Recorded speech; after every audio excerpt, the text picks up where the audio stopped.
Assalamualaikum warahmatullahi wabarakatuh. Perkenalkan, saya Nasiruddin SAG MN dengan NIM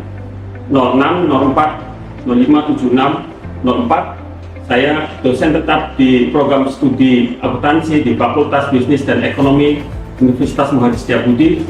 Saat ini saya sedang mengikuti proses sertifikasi dosen yang diselenggarakan oleh Kementerian Pendidikan Tinggi, Sains dan Teknologi tahun 2026. Video ini saya susun sebagai pernyataan diri dosen dalam unjuk kerja di Dharma Perguruan Tinggi atau PDD UK TPT, khususnya dalam bidang pengajaran. Pada kesempatan ini saya akan memaparkan mata kuliah yang saya ampu dan sesuai dengan keahlian saya, yaitu mata kuliah manajemen keuangan. Mata kuliah ini merupakan mata kuliah wajib yang ditujukan untuk program studi akuntansi di semester 2 dengan bobot 2 SKS dengan kode mata kuliah AKN 6010105.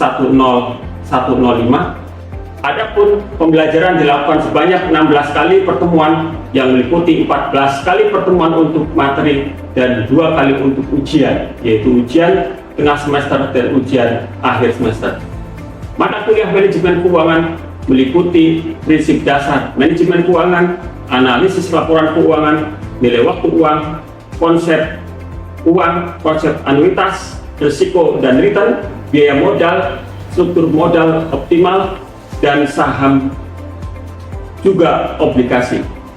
Adapun capaian pembelajaran lulusan atau CPL untuk prodi mata kuliah ini meliputi CPL 1, yaitu sikap, yaitu mampu menunjukkan sikap profesional, berintegritas, menjunjung tinggi etika akademik, bertanggung jawab, serta mengambil keputusan keuangan berdasarkan nilai moral, etika profesi, dan prinsip tata kelola yang baik. CPL 2, pengetahuan, yaitu menguasai konsep, teori, prinsip, dan metode manajemen keuangan yang meliputi pengelolaan investasi, pendanaan, kebijakan dividen, manajemen modal kerja, analisis laporan keuangan, biaya modal, serta pengambilan keputusan keuangan perusahaan.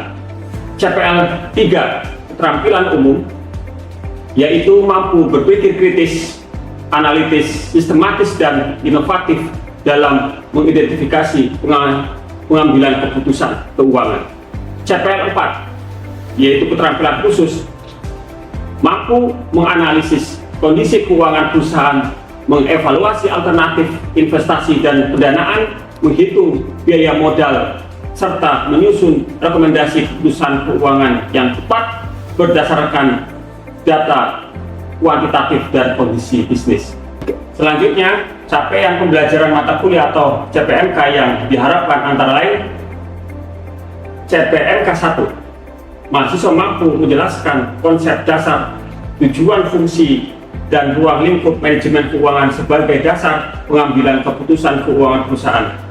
CPMK 2, mahasiswa mampu menganalisis laporan keuangan menggunakan berbagai rasio keuangan untuk menilai kinerja dan kondisi keuangan perusahaan.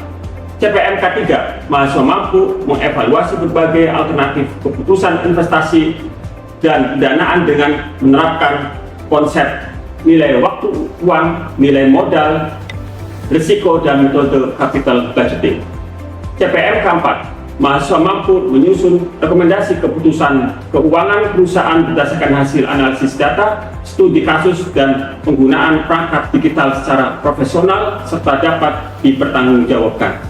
Keempat CPL dan CPMK tersebut telah memenuhi prinsip Outcome Based Education atau OBE karena menggunakan kata operasional taksonomi Bloom yang terukur, yaitu C2, C4, C5, dan C6, memiliki keterkaitan yang jelas antara capaian lulusan dan capaian mata kuliah, serta dapat diukur melalui asesmen yang sesuai dengan RPS dan proses pembelajaran.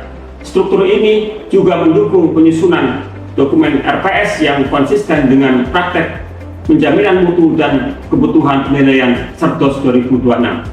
Proses pembelajaran ini dilaksanakan tatap muka langsung di dalam kelas, serta mahasiswa juga dapat mengakses untuk seluruh mata kuliah baik RPS dan sebagainya, serta bisa mengunggah tugasnya secara online melalui sistem syarat umus yang telah disiapkan.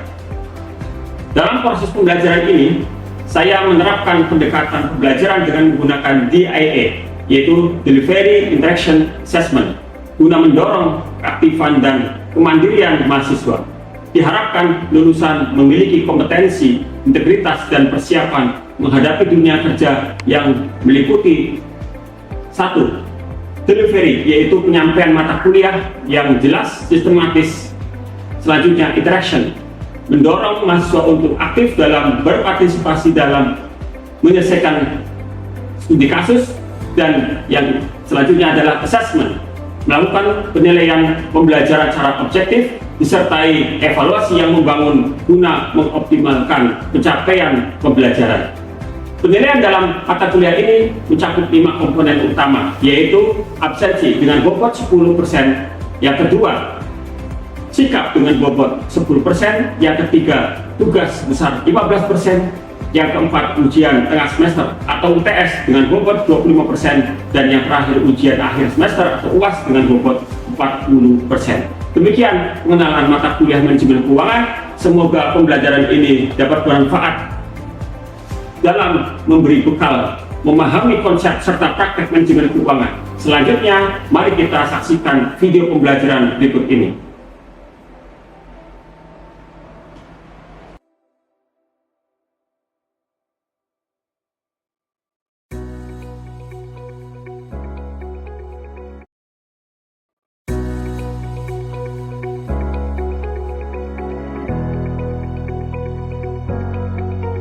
Assalamualaikum warahmatullahi wabarakatuh. Waalaikumsalam warahmatullahi wabarakatuh.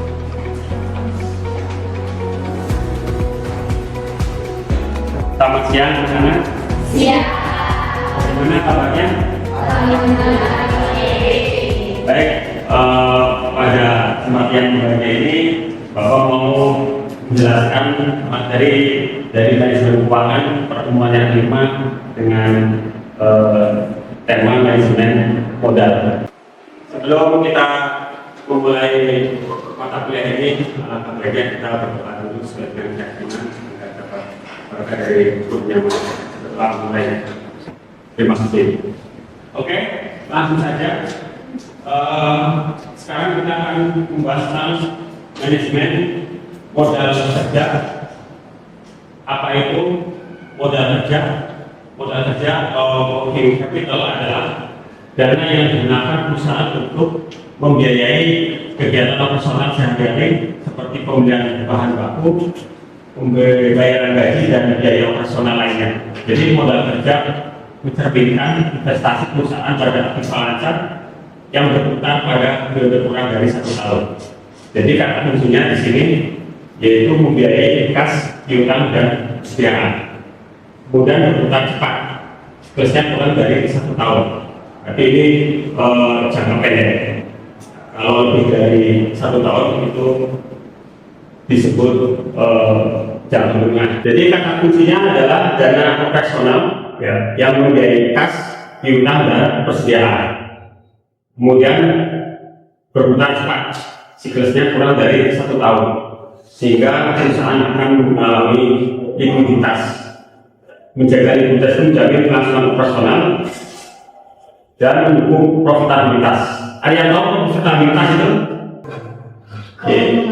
Keuntungan. Ya. Jadi profitabilitas perusahaan itu apabila selalu mendapatkan untung. Ya, lawannya itu adalah rugi. Sehingga mendukung efisiensi modal kerja, meningkatkan laba. Efisiensi itu ya berarti kalau bahasa kita apa ya efisiensi? Meminimalisir atau penghematan modal.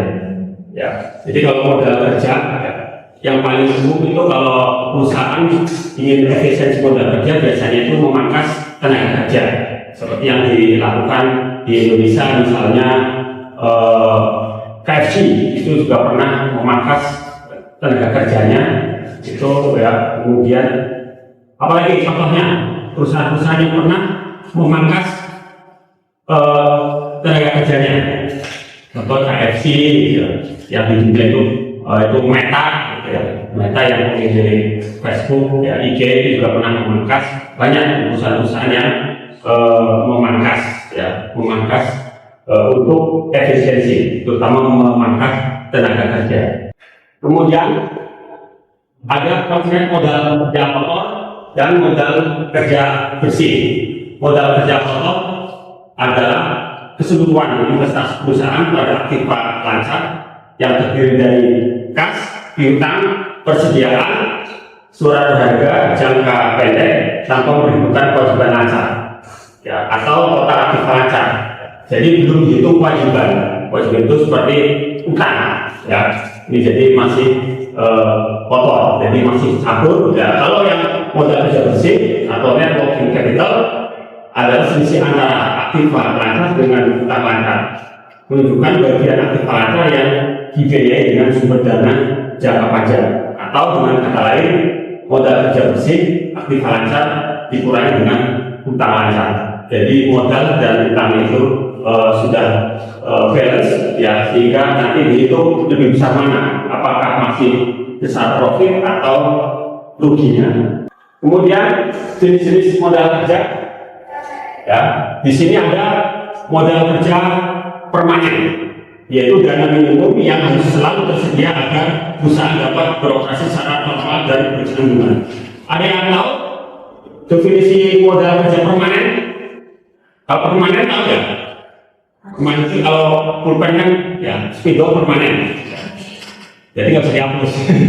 Ya, jadi yang dimaksud dengan modal kerja permanen itu kalau dalam manajemen keuangan itu adalah ya, atau disebut juga dengan harvesting cost, biaya untuk memanen, ya, biaya untuk memetik. Seperti misalnya kalau di Brebes petani bawang itu bayaran buat orang yang butik, ya, oh ya butik, ya, yang motor, ya, itu dikasih uang. Misalnya di Brebes untuk guru butik motor itu setiap hari berapa per harinya? 100.000, ya, 100.000 itu namanya modal kerja permanen. Paham ya? Ya. Kemudian modal kerja primer, bagian permanen yang menjamin kelangsungan usaha secara terus-menerus, tidak terpengaruh oleh musim. Ada yang tahu gambarannya tenaga kerja primer? Ya. Jadi tenaga kerja primer itu adalah tenaga kerja bahan baku ditambah dengan tenaga kerja langsung. Contohnya misalnya bahan baku, ya, kayu, ya, orang membuat mebel, ya, bahan bakunya kayu, harganya 1 juta, ya, kemudian biaya tenaga kerjanya itu 500.000, maka total biaya piringan itu 1.500.000. Kemudian modal kerja normal, ya, modal kerja yang dibutuhkan untuk operasi normal, luas produksi normal sesuai kapasitas rata-rata. Jadi di situ ada bahan baku, biaya bahan baku, tenaga kerja, dan biaya overhead. Itu ada 3 komponen kalau di modal kerja normal. Ya, misalnya bahan bakunya roti terigu 1 juta, ya, tenaga kerjanya yang membuat roti misalnya itu 500.000 misal. Kemudian biaya overhead. Ada yang tahu biaya overhead itu apa? Sudah sering dijelaskan ini. Ada yang tahu biaya overhead? Biaya di luar dugaan. Di luar dugaan. Ya, maksudnya yang nggak tertulis. Ya, jadi biaya overhead itu adalah biaya yang biaya produksi yang tidak berkaitan dengan produksi langsung. Contohnya apa? Ada yang tahu biaya overhead? Listrik dan air bersih. Ya, itu ya. Misalnya kalau misalnya mesin itu mur baut, ya, mur baut cengkrong, ya, atau yang lainnya. Kalau tenaga kerja itu biaya apa? Tenaga kerja, ya, yang satpam. Satpam itu walaupun itu dibayar, tapi tidak secara langsung, karena biasanya nggak ada satpam itu tetap jalan, ya. Itu namanya biaya overhead. Kemudian modal kerja variabel, jumlahnya berubah-ubah sesuai perubahan kondisi seperti musim, siklus bisnis, atau kondisi darurat. Ini biaya variabel ini sesuai musim, ya, terutama misalnya musim Lebaran, ya, ini musim menjelang Idul Fitri, ya, menjelang Idul Fitri itu biasanya apa yang laris orang jual?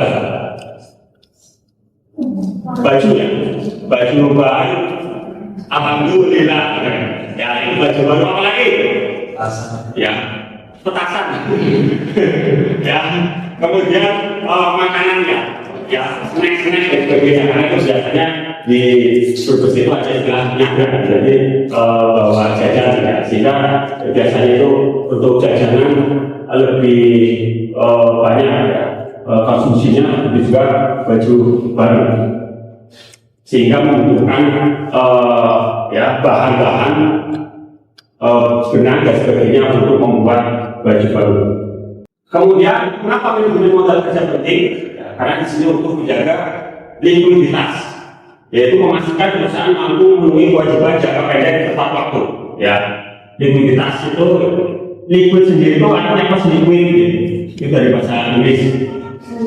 Ya, apa Pak?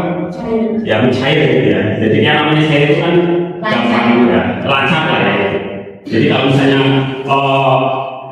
setiap bulan perusahaan itu menggajinya tanggal 1, nah itu setiap tanggal 1 itu sudah gajian. Tapi kalau misalnya sudah, ya, tanggal 1 belum gajian, akhir bulan bahkan sampai enggak, nah itu berarti perusahaannya tidak liquid, ya.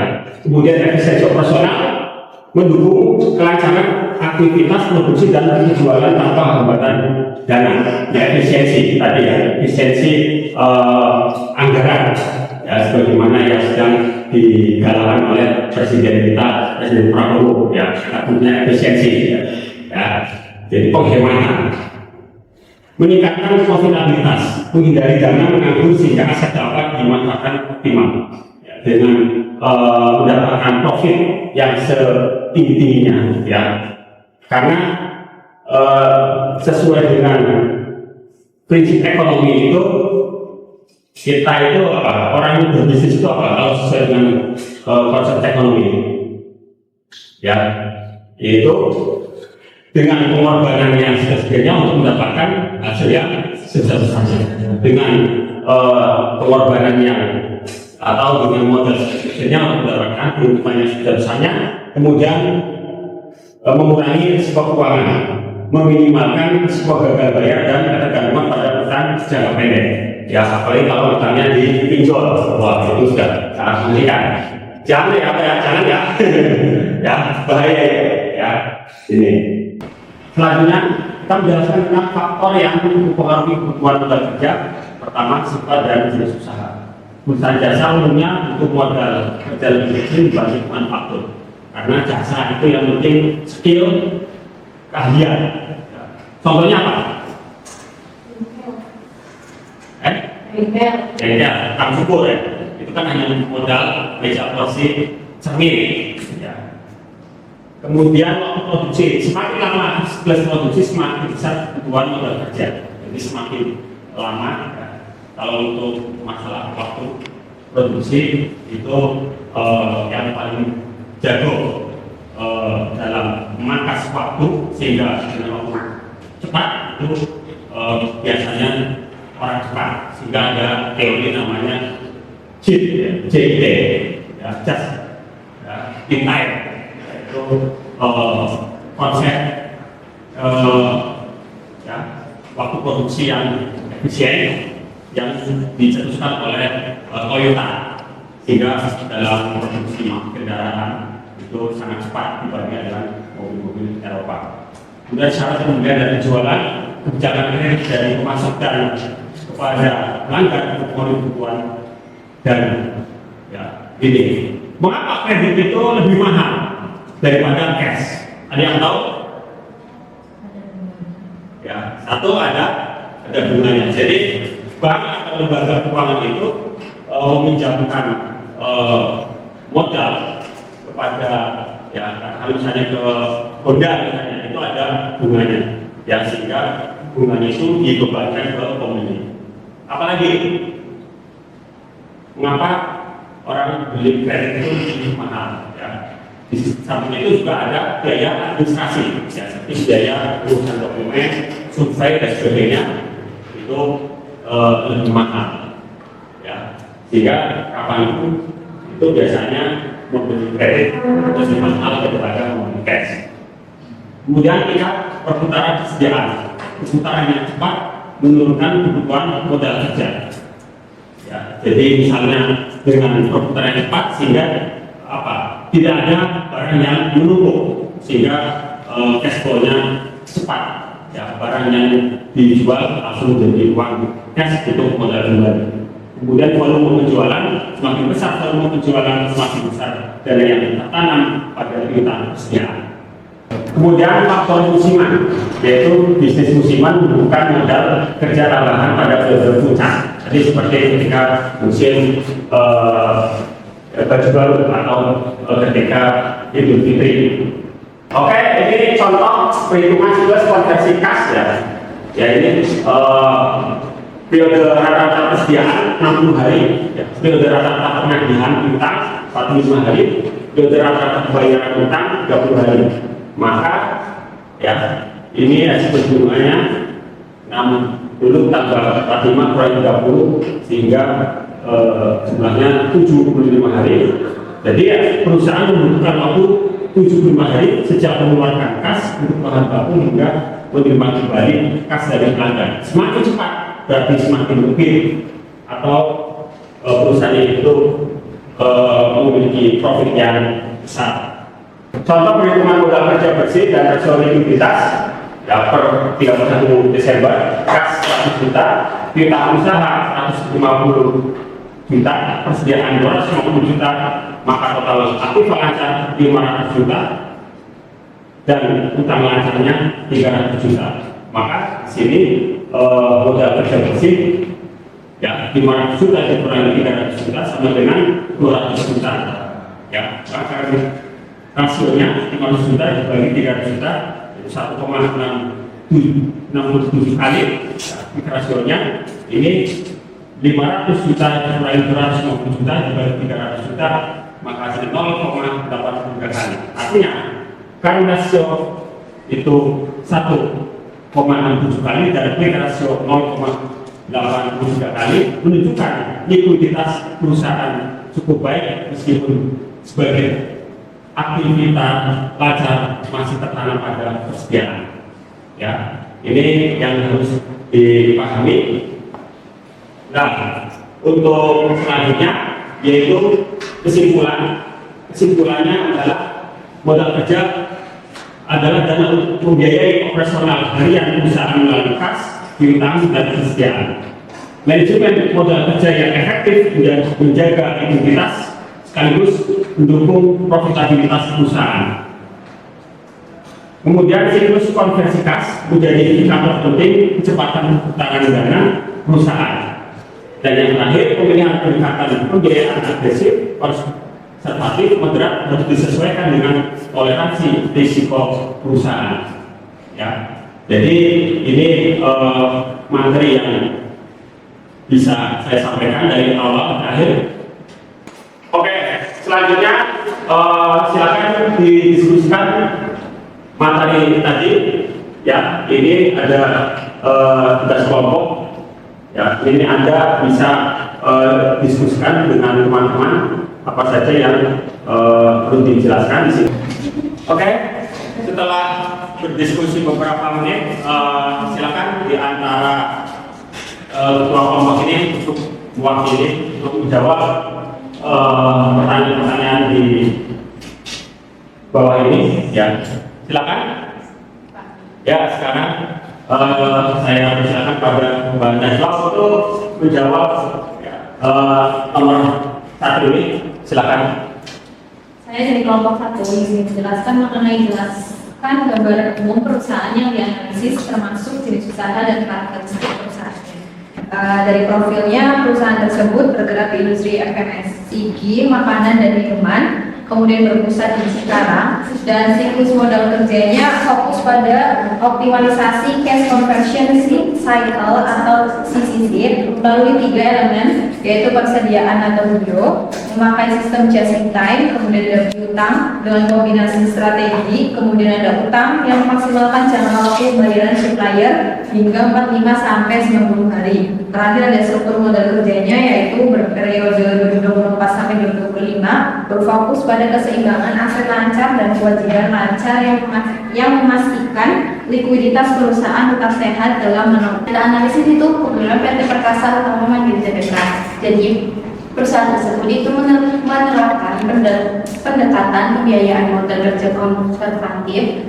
Hal tersebut ditujukan oleh tingginya modal kerja bersih, rasio likuiditas yang sangat baik, rendahnya ketergantungan terhadap utang jangka pendek, serta besarnya cadangan kas dan aset lancar. Strategi ini memberikan risiko likuiditas yang rendah dan meningkatkan kemampuan perusahaan dalam memenuhi kewajiban jangka pendek, meskipun konsekuensinya adalah potensi tingkat pengembalian atau return yang lebih rendah karena sebagian dana tertahan dalam aset lancar yang kurang produktif. Terima kasih. Terima kasih jawabannya itu ya. Dari beberapa jawaban teman-teman, saya kira tepat sekali. Ya, ini menunjukkan bahwa Anda sangat memahami materi ini. Oke, sekarang kita mengerjakan kuis. Ya, coba teman-teman bisa jawab. Dana yang digunakan perusahaan untuk membiayai kegiatan operasional sehari-hari seperti pembelian bahan baku dan bayaran gaji disebut Modal kerja. Oke, benar ya. Selanjutnya, modal kerja pokok atau gross working capital didefinisikan sebagai